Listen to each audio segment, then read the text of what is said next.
Okay, today we're going to be hearing from Professor Camilla Hodge.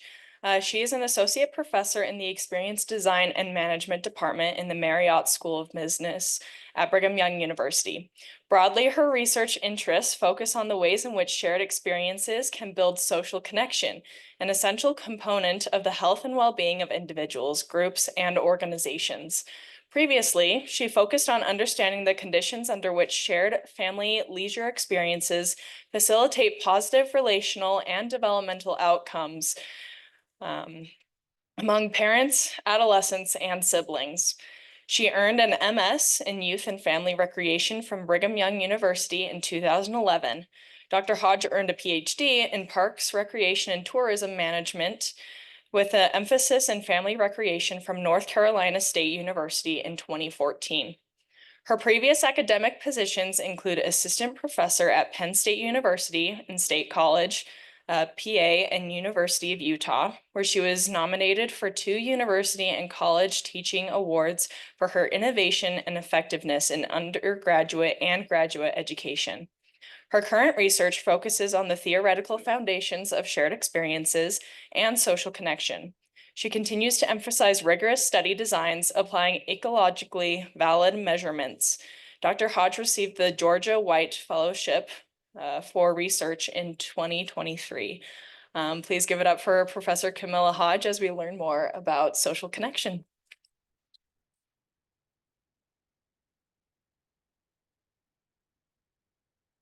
Hello, it's lovely to be here today. I got to meet a few of you before we got started today, and it's nice to put some names to faces and hear a little bit about who you are on campus, what you do on campus, and what you're interested in learning about today. I wish I could have had all of your questions beforehand, because then I would feel like I could have had this really tailored presentation. So throughout, I'm going to invite you to ask questions, tell your own stories. I would love for this to be a little bit more interactive and getting this experience sharing between you all and us as a group collectively. I do want to also just say that this is new. I just got CFS and promotion on May 1st. So yay! Yes, I'm really excited. I still feel like, should I put it on my slides? I feel like it's not official till fall, but I'm going to do it. So I did. We're going to go ahead and get started with a little bit of an activity. You all should have gotten a little multicolored or a brightly colored card as you walked in.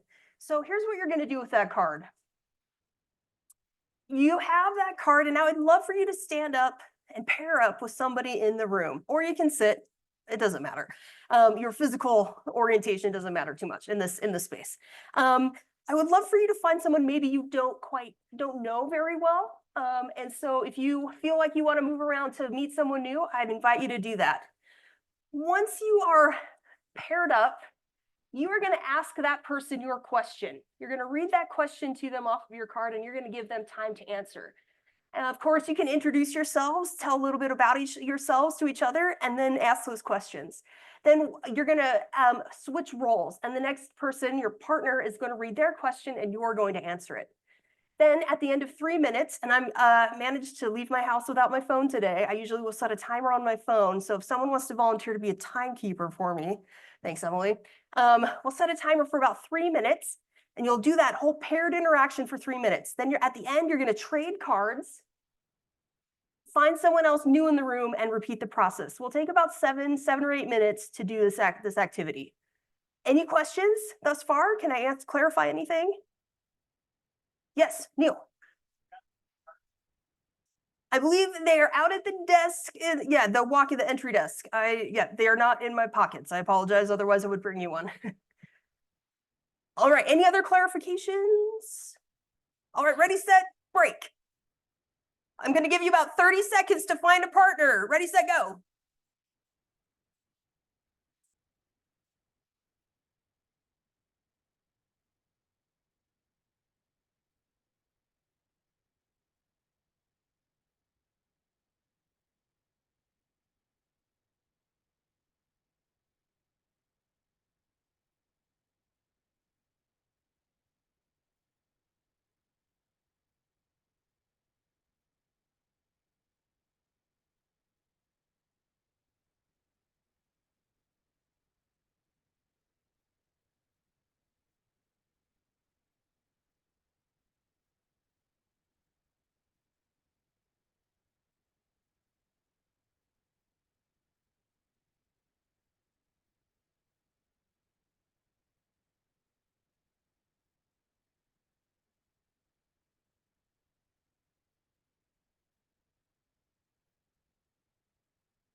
All right, that is your first 3 minutes. So wrap up your discussion, find a new partner, switch cards, and then find a new partner. Let's give them like 30 seconds and then, yeah. You got 30 seconds to switch cards and find a new partner.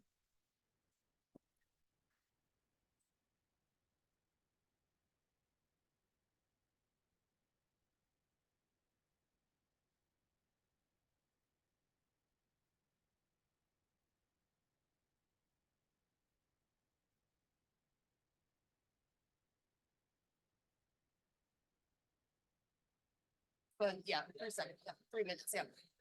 All right, your new 3-minute countdown starts now.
All right, that is our 3-minute timer. So go ahead and start wrapping up your conversations and heading back to your seats.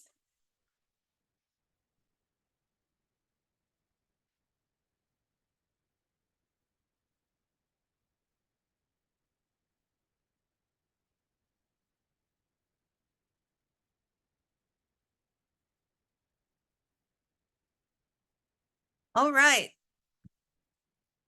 Once you've made it back to your seats, if you would take that card that you have pass it to the end of your row. If you're on, we'll go this side if you're in the middle.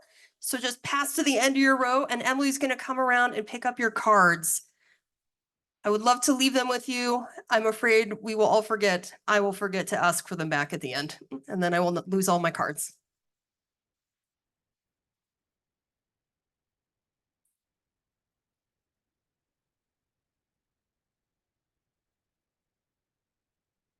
All right. I would love to hear from you all. What did you expect? If you've played this game before, if you've used these cards before, maybe hold off on your comments for just a second. But what did you expect when you heard, I'm going to have to talk to people? What? What were your expectations? Please go ahead and tell me your name. Chris. There's always the expected anxiety Yeah. at first of, oh no, who's my partner? This goes back to first and second grades when we were supposed to pick teams for recess or something. But once I found a partner, it felt really good to just get into a conversation and kind of apply this. And I want to tell you too, that on my way into work today, I had a thought, a task that I wanted to do and getting to know more about the library for something I'm working on. Awesome. She works in the library, that's happening. What? So I think that's pretty cool. That is really cool. Thanks for sharing that.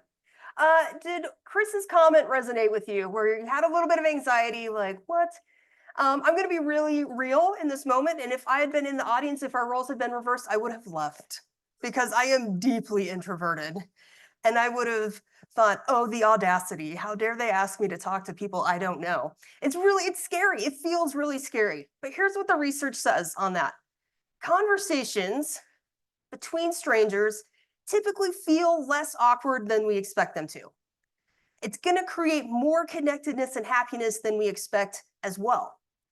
And this is something that for those of us who are introverted or again, going back to those first and second grade moments of, will anyone pick me to be on their team? Sometimes these opportunities to meet and talk to people can feel really overwhelming socially. All right. So Chris also started talking about how he felt, but how did you feel? How did you feel during and after this exercise? How do you feel right now? Just take a minute, check in. How are you feeling, Nina?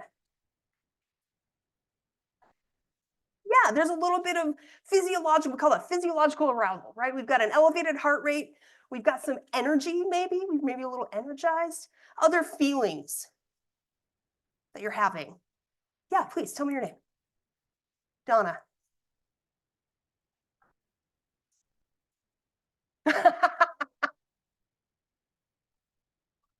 Oh, excellent. Oh, I love that.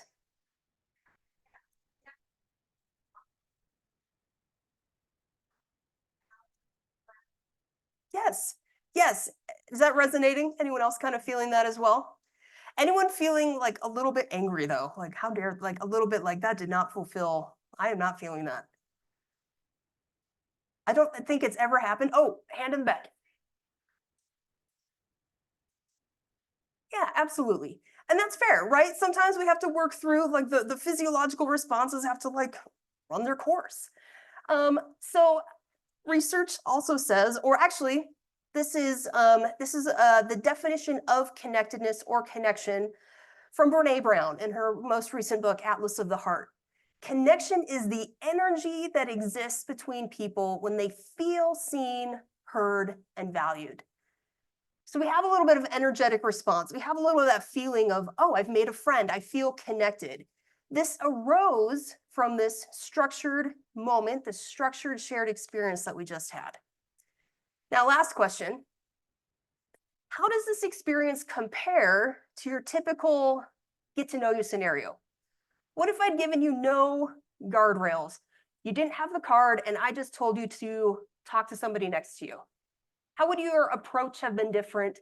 How would the overall experience maybe have been different? Ooh, oh, so many hands. I love this.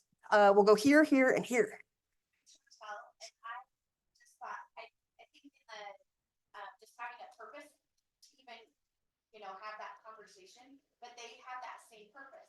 So it was kind of expected, right? Yeah. The two of us to kind of go up to each other and go, hey, you don't know me, I don't know you, but let's be friends, you know? Yes. But whereas before it's just a complete like, hey, I'm gonna smile and I'm gonna tell you who I am, but you have no idea why, you know? Yeah.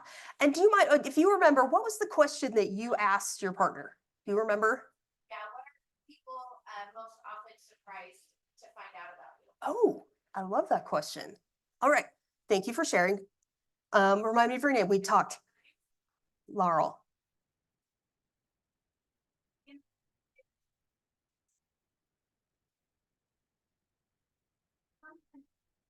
It just takes a while to find out if people want to move beyond the fluff, but just to engage in an actual interesting conversation from the get-go, like connects you pretty quick. Because Yeah. I just sat down and was like, oh, there's so many nice people at BYU. Just that reminder, like, oh, they're all so. Yeah. Thank you for sharing that. There was one more hand. Where was it? Oh, yes, please. Safe, because even though there is anxiety about reaching out to somebody you don't know, it feels safe to have a question and have 2 minutes. You know, you're like, okay, this isn't going to go on for half an hour. Yeah. Yeah. There's So, there's some boundaries. There's some boundaries to that. So again, here's what we know from some academic literature. Well, actually, this is from a new book just released called "The Laws of Connection." Small talk makes almost no difference in life satisfaction, but deeper conversations, as Laurel said, right, getting past the fluff, starting to share interesting, personally meaningful information, has a significant impact on your life satisfaction. So, bottom line, we need connection, but it's hard to come by, right? Sometimes connection can be really challenging. Coming into a room and feeling like, I don't know anyone, how am I going to get to know someone? That can feel pretty overwhelming. There are a lot of other sociological, cultural, technological, all sorts of forces or impacts that are driving what I might call one of the kind of public health issues of our time, which is social isolation and loneliness. This is nothing new. One of our faculty on campus, Dr. Julianne Holt-Lundstedt, I think in the psychology department, is leading phenomenal, internationally renowned research on the impacts of loneliness and social isolation on health. Basically, chronic loneliness can increase your likelihood of death by any cause. And different estimations exist about what the magnitude of that impact is. But the more isolated and the more chronically lonely we are, the less health and longevity we have in our lives. Now, so that's on the personal side. On the organizational side, loneliness in the workplace reduces creativity, reduces productivity, and reduces the likelihood that employees will stay. Now, employee turnover can be quite costly. And so in terms of the benefits of creating a culture of connection in the workplace, that can be a pretty impactful factor or element to consider. So we need connection in these two places. We need connection personally because we need healthier, longer lives. And we need connection professionally because we want to be successful in our workplaces. So this is where I live now. This question is where I live. How do we create connection? So it's more of an applied approach that I take. And how do we create connection? How do we design or intentionally curate experiences that are going to help create that energy, create the feeling of being seen and heard and valued, or build relationships with other people? Well, this has been a question tackled by several governments, or at least noted by several governments. And in fact, 2018, the UK's first ever Minister of Loneliness was interviewed by Time magazine. And the goal of that role is to use government intervention to create social connectedness and combat loneliness.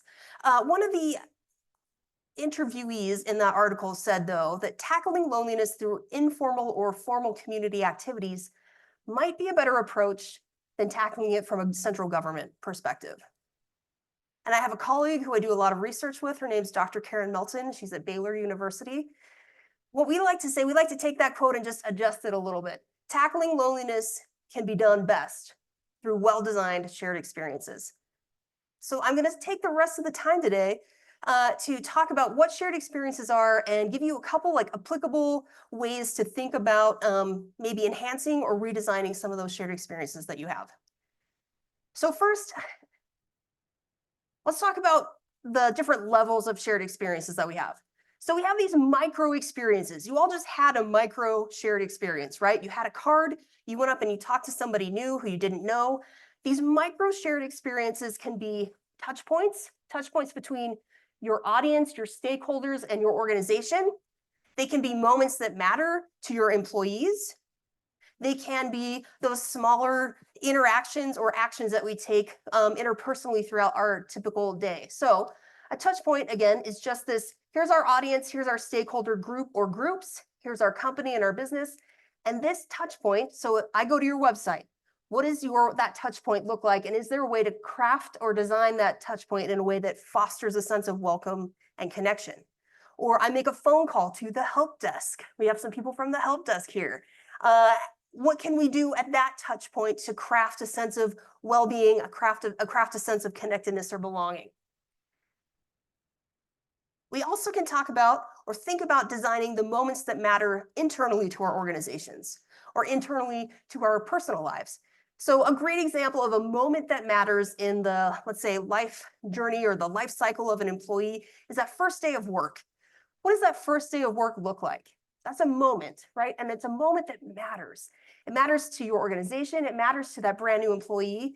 And how could you think about designing that in a way to start making, like, I read this term in actually a book on creating connection among student audiences. And they use this term called relentless welcome. How can you craft relentless welcome from the get-go when you're from that first day of work and onward? And then lastly, I'll spend a little more time talking about this, but what are the smaller interactions that we have throughout the day that we can redesign to support connectedness and well-being in ourselves and others? So this is actually, I got this question once from a student. I teach a class on designing experiences for social connection. And the student asked me, how has studying shared experiences changed you? I was like, whoa, such a good question. Do you know what I've noticed is the way I talk to people has changed. When I'm at the store, when I'm picking up my groceries, when I'm on the phone, it's this new awareness of how I can intentionally interact with another human, keeping at the forefront who they are, their identity as a human, their identity as a child of God, and then help them feel like they matter, help them feel seen, heard, and valued. And so that is this idea of redesigning our smaller interactions with each other, with strangers, which we have throughout most of our, several times a day to cultivate connection. Then we have what we call like focused experiences. So I like to think of these as those experiences that we craft intentionally to create connection. So maybe it's a company retreat. Maybe it's a team dinner. Maybe it's a family vacation. Maybe it's a family movie night, right? We have designed this specific or focused experience to function as a way to create connection. But how do we do that? So this is one of my favorite jokes. It's my only joke in these presentations from a somewhat dubious online news source. So take this with a grain of salt. Nearly half of American families have banned the board game Monopoly. Why would that be? Why would we not want to play Monopoly? Yes, there are way better board games, 100%. And I heard it, competitive nature. That was, yeah, I had a friend who told that story that they were playing Scrabble and his brother got so mad that he just picked up the board and threw it. And it was like, what? So we have not succeeded in that moment, right? At creating connection. Down the road, I'll tell a quick story. When I was a kid, I have 3 brothers. I'm the only girl in my family. When I was a kid, we'd go on family road trips, as one does. And inevitably, I would end up sitting next to my older brother, who I thought was the coolest. And I just wanted him to talk to me, and I wanted to like, and I went about it in the wrong way. I would like poke him. I would, tease him a little bit until I elicited some kind of like kind of blow up response. And it typically turned into like, have you all seen, of course, I mean, I'm talking to this audience of BYU, but you've probably all seen like The Princess Bride. Yeah. To the pain. Yeah. Whereas like, I am gonna slap you until one of us breaks or dad breaks and we pull the car over and things happen. Right. It sounds horrible. We're actually a really great family, right? I just want you to know that we're a really great family. But now my brother and I laugh about that all the time. It took, several decades, but like that rough moment of throwing the board game or to the pain in the back of the minivan has become this kind of funny story that we tell. So sometimes even these rough moments can evolve to kind of connect us to each other. But we do want to think pretty intentionally about those focused shared experiences and how we can better craft them so maybe we don't have to wait several decades for them to become a good story. Now, the other thing from a professional aspect is to think about the functional touch points that we have or the functional shared experiences we have, like meetings. This is from a couple of publications in the Harvard Business Review and on Forbes that meetings are perceived by employees and managers as unproductive. They actually prevent workers from getting their best work done, and they use the phrase necessary evil. So how can we take this mindset of redesigning these focused experiences to enhance their potential for supporting the connection between teams or families? Now, lastly, and I won't talk much about this one, we have this broader group of experiences that can help foster connection, and I kind of call them alignment experiences.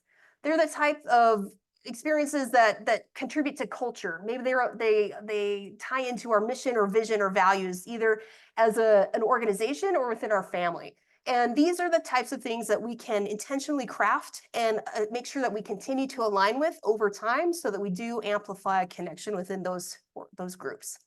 So altogether, we end up with like micro experiences, target experiences, or focused experiences, and alignment experiences. And all of these can be thought of and designed intentionally to foster connection.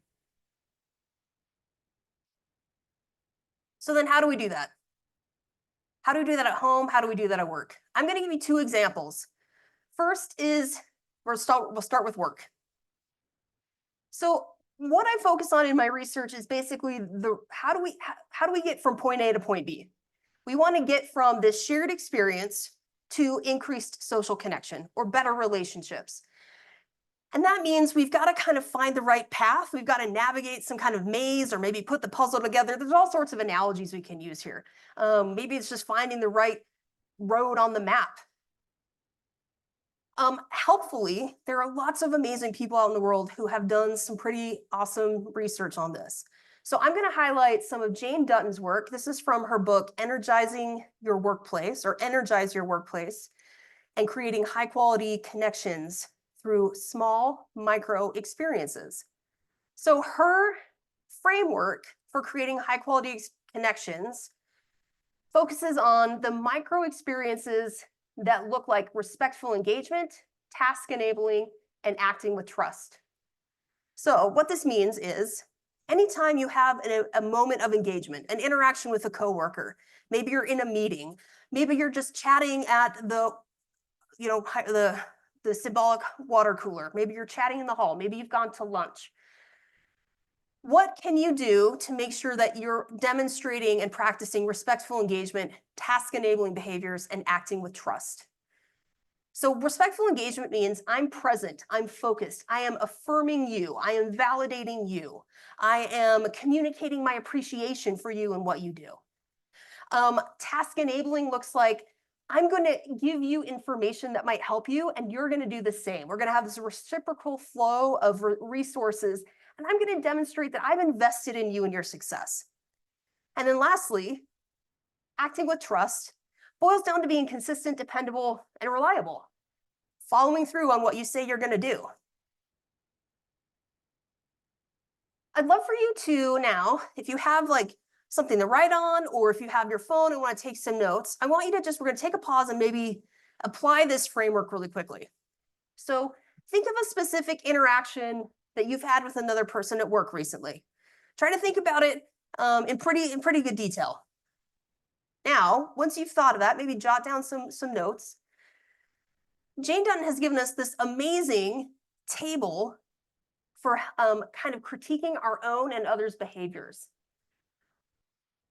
This process allows us to get insights into what we might need to change or improve on to build those high quality connections. So I'd love to give you about 5 minutes, maybe we'll have another timer set for about 5 minutes, is thinking of the specific interaction that you've had, visualizing it in detail. Take a minute and jot down an evaluation of yourself and the other person or people that you interacted with. To what extent did you do each of the following? To what extent did they do each of the following? Conveying presence, being genuine, effective listening, communicating affirmation, and practicing supportive communication. Then I want you to think about the impacts. Did I leave that feeling more energized? Did I leave feeling like we have positive regard for each other? That there was this flow of thoughts and feelings and I feel strengthened and supported by this person, or any other outcomes that you've seen. So take about 5 minutes, jot those down, and then I'd love, if you feel comfortable doing so, I'd love for you to either share with each other and then maybe share with the larger group your experiences. Feeling good about it? Can I clarify anything? Yes. Oh, great question. There is really fascinating research that even the presence of a phone, like in line of sight, distracts from your presence. So when we're talking about practicing or conveying presence, what are we doing to indicate to the other that we are engaged, listening, and thoughtful in our responses and thinking about what they're saying? Does that answer your question? Any other questions about these particular terms? All right. I'm going to give you, I'm going to give you 3.5 minutes. I'm adjusting on the fly. We're going to take 3.5 minutes, jot down some notes. Then when you're finished, just go ahead and stand up so I can see when you're finished, and then we'll move forward. Does that sound good? Okay, ready, set, go.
If you're finished with your thinking, go ahead and take a stand up because we've been sitting for a while.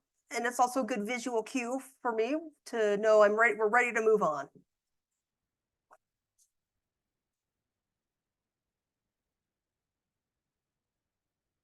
Oh, excellent.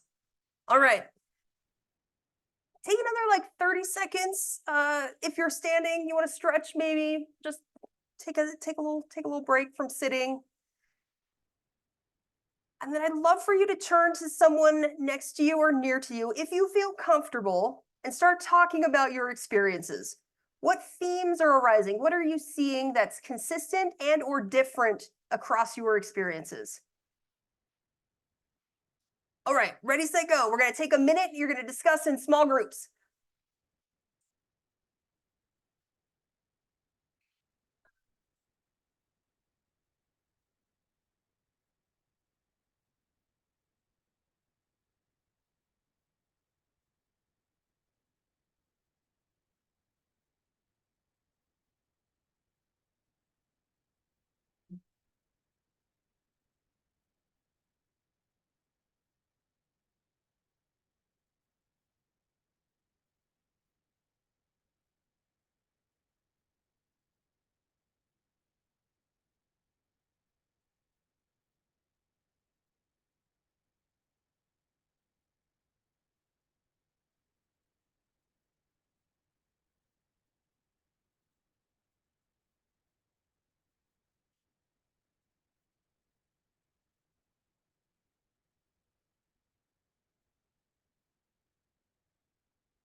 All right, take another 10, 15 seconds.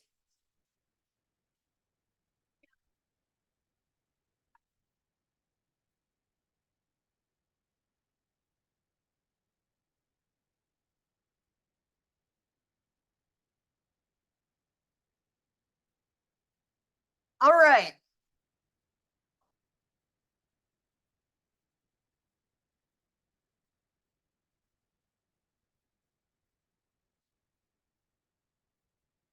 What did you notice in this exercise? What did you notice in this exercise? Or what arose from your conversations with each other?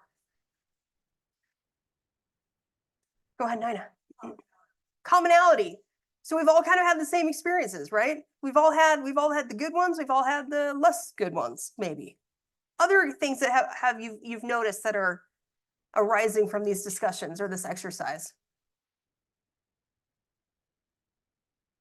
Oh, here and then here.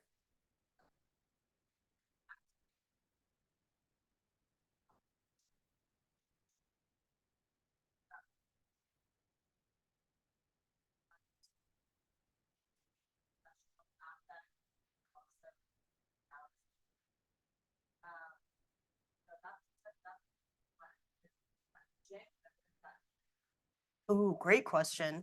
Does anyone have any insights into that question? When you're in a place of perhaps confrontation and maybe a little conflict, and how would you practice being genuine in that scenario? Neil. Level, we're not very good at just being honest. And sometimes it's probably helpful to say, this is kind of frustrating to me because blah, blah, blah. Because I mean, Raymond and I were having a talk about being genuine because of the conversation I had just yesterday was like this.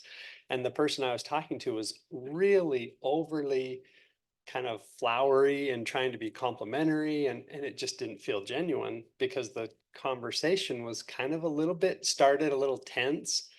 And I think it's okay to say how you're really feeling and try and be respectful in not attacking personally, but expressing your feelings. I'm not a counselor, so maybe I'm saying something totally wrong, but I think it's important to be honest. And we don't do that very well because we try and be kind, which is also super important. Right. So it's a challenge. It really is. Something I've noticed, and this is a personal anecdote, not based on research, although Kristen Neff's work on self-compassion and the way that she has written about the way that she has arguments with her spouse and practicing self-compassion in that invites or evokes a lot of genuineness. I have found that if I can name aloud what I'm feeling, you know what, I'm realizing I'm feeling pretty defensive right now. It's a way for me to be genuine. It also gives me the permission to like take a minute, recognize what I'm feeling, and then recognize that the way I'm responding is probably from this place of defensiveness rather than a place of how can we move forward. And so that's something that I've tried to practice, and practice does not mean perfect. So there's that. Yes, in the back.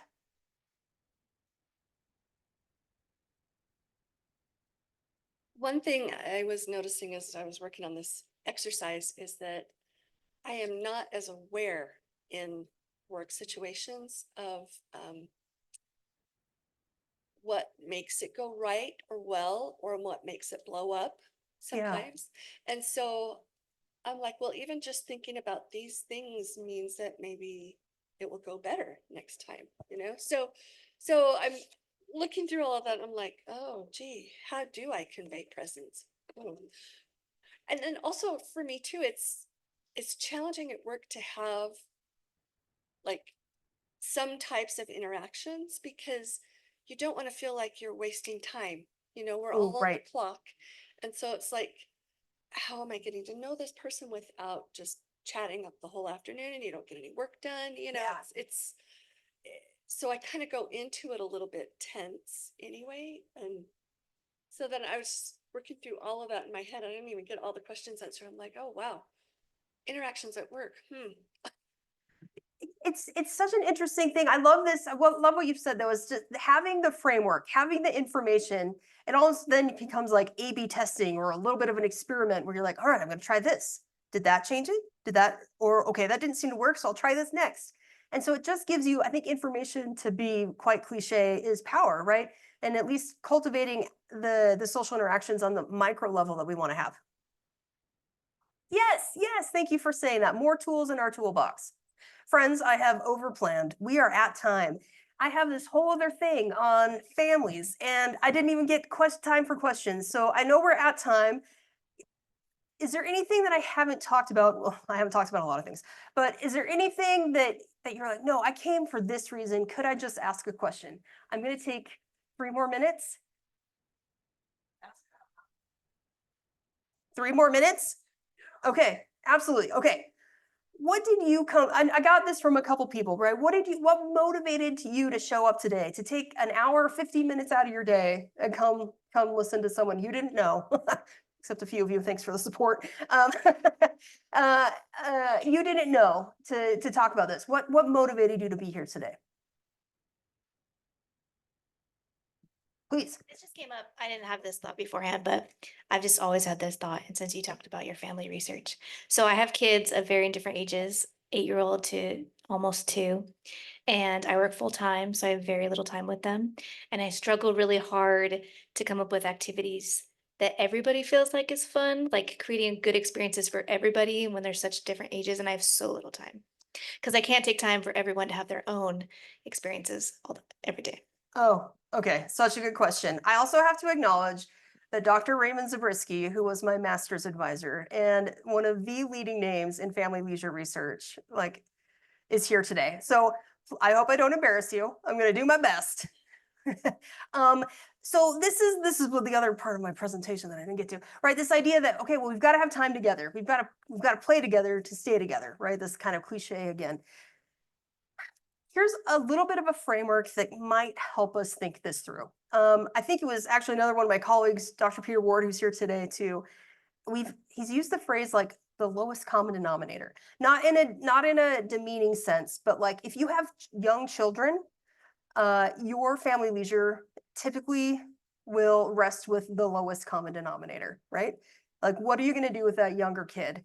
Bless them, we love them, they're so adorable. And sometimes it makes it hard to do things that your maybe older kids want to do. So here is a recommendation, something you might try. It's in a book chapter that I just finished submitted with a colleague of mine. And it's actually like a mapping process. So in all the free time that you have, is to just take some time with your family to actually write down the things that you do in these types of categories.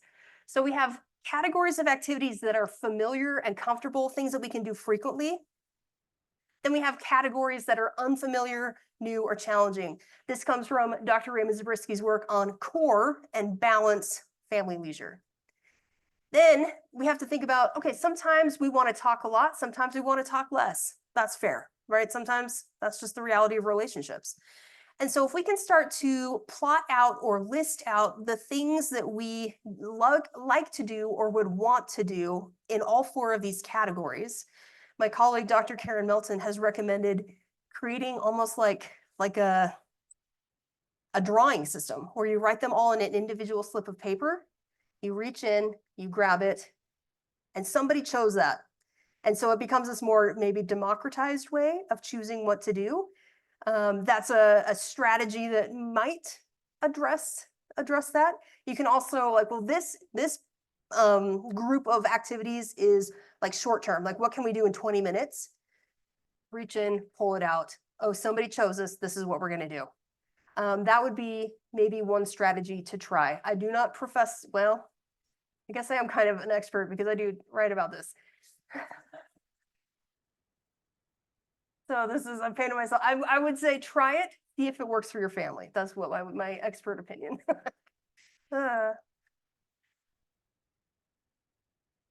Does that feel like a starting place potentially? I don't know. If there are other thoughts, please chime in. You. Any other questions? Yeah, please.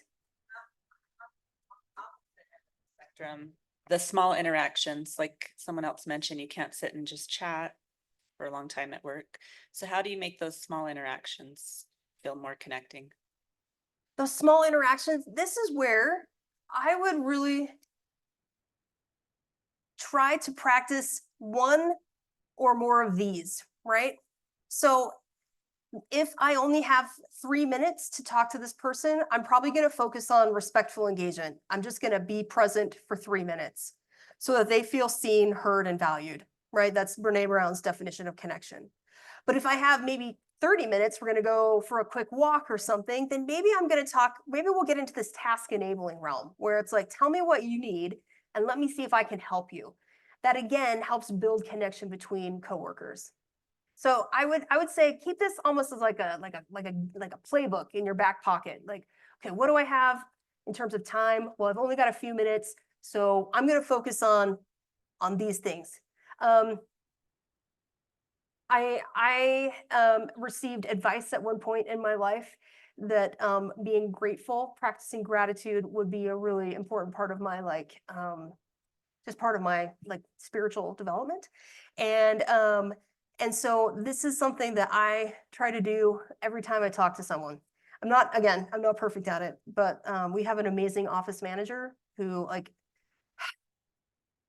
it's a sincere effusion of gratitude every time I talk to her, because it's like, well, you've answered all of my questions and some I didn't even know I had. So thank you so much. And so it's even if it's that 30 seconds, I try to express that gratitude at the least.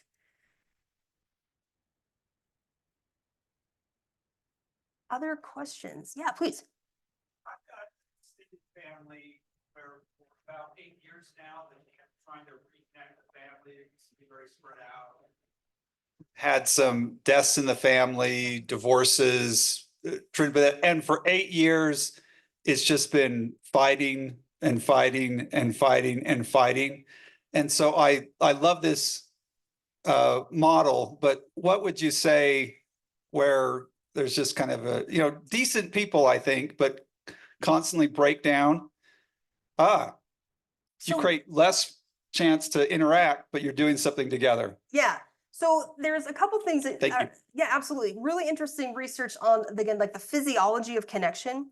So there is this term from, oh, is it Durkheim's work? Collective effervescence?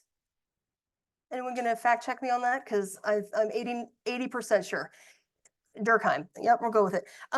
That when we move together, when we sing together, when we dance together, our physiology starts regulating, our heart rates will synchronize, our brain activity will synchronize, and that's actually predictive of a psychological perception of connectedness, right? So if we have these physiological indicators of connection, and so when we can do things together, but without having to engage in this like, well, remember that one time you did that thing and I really am still mad about that, right? Inevitably, conversation will come around to that. This is, I think, one way to do that is to attend or seek out shared experiences that are more about the activity and maybe watching or spectating, and then drawing some boundaries around. And then we're going to take 30 minutes afterward, get some ice cream, talk about the show, talk about the game, talk about the movie, and then we're done.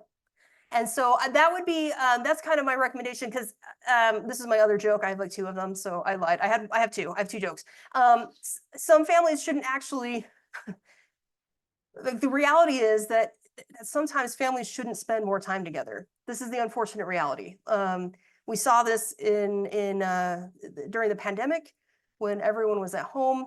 There were substantial rises in domestic violence, for example. That's a really stark statistic. It's a really sobering statistic. And so when we have the potential for high conflict, we can strive to create conditions or craft an experience that's going to reduce the potential for that conflict. And this is where I would start, is those lower, like we're not playing a strategy game where I'm going to have to talk to you to make sure we achieve our objective. We're going to go watch a game and we can just talk about the game. Excellent. Yes. Oh, the term is collective effervescence, and I believe it comes from Emil Durkheim's work. He was a sociologist. Yep. I'm gonna go with sociologist. It's like a little bit of roulette today.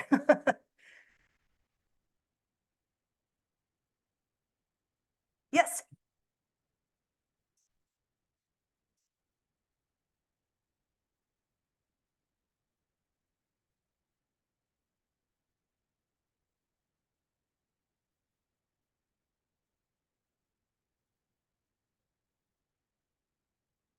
Oh, excellent question. So the question is essentially, what do we do in those situations when there's that person we have to interact with at work, but we never feel seen, heard, or valued when we interact with them? And again, the unfortunate reality is that occurs, right? I would fall back on Kristen Neff's work on self-compassion. And practicing self-compassion not only increases our capacity to connect with other people, but it also increases our resilience to challenges like that. So